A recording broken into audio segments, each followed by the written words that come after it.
বিসমিল্লাহির রহমানির রহিম। পৃথিবীকে গড়তে হলে সবার আগে নিজকে গড়ো। জাতীয় শিশু কিশোর সংগঠন ফুলকুড়ি আসর 1974 সালের 28 সেপ্টেম্বর প্রতিষ্ঠার পর থেকে আজ অবধি শিশু কিশোরদের সৃজনশীল প্রতিভার বিকাশ এবং শিশু কিশোরদের চরিত্রবান ও স্বাস্থ্যবান রূপে গড়ে তোলার জন্য নিরলসভাবে কাজ করে যাচ্ছে। প্রতিষ্ঠাবার্ষিকীর এই শুভ লগ্নে পৃথিবীর সকল শিশু কিশোরদেরকে জানাচ্ছি সুরভিত ফুলের শুভেচ্ছা। শ্রদ্ধার সাথে স্মরণ করছি সেই সকল মালিদের কথা, প্রতিষ্ঠা লগ্ন থেকে আজ অবধি যাদের অক্লান্ত পরিশ্রমের বিনিময়ে ফুলকুড়ি নামক এই বাগানটি ফুলে ফুলে সুশোভিত হয়েছে। সমবেদনা জ্ঞাপন করছি সেই সকল শিশু কিশোরদের যারা করোনাকালীন সময়ে তাদের অভিভাবক হারিয়েছে এবং পৃথিবীর বিভিন্ন প্রান্তে যারা যুদ্ধ বিগ্রহের শিকার হয়েছে। তোমরা যারা শিশু কিশোররা রয়েছো, তোমরা নিশ্চয়ই কাগজের ফুল হতে চাও না, তোমরা নিশ্চয়ই এমন ফুল হতে চাও যেই ফুল সুবাস ছড়াবে এবং তোমাদের চারিত্রিক সুবাসে আলোকিত হবে আমাদের চারপাশ।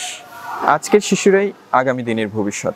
আজকে যে কুড়িটির জন্ম হয়েছে, যদি তার মৌলিক অধিকার নিশ্চিত করা হয়, যদি তার বেড়ে ওঠার সঠিক পরিবেশ নিশ্চিত করা হয়, তাহলে অবশ্যই সে একদিন পরিণত ফুল হবে, তার চরিত্রের সুবাসে ভরিয়ে তুলবে আমাদের চারপাশ। আবারও সবাইকে কৃতজ্ঞতা এবং ধন্যবাদ জানিয়ে এখানেই শেষ করছি। শুভ জন্মদিন ফুলকুড়ি আসর।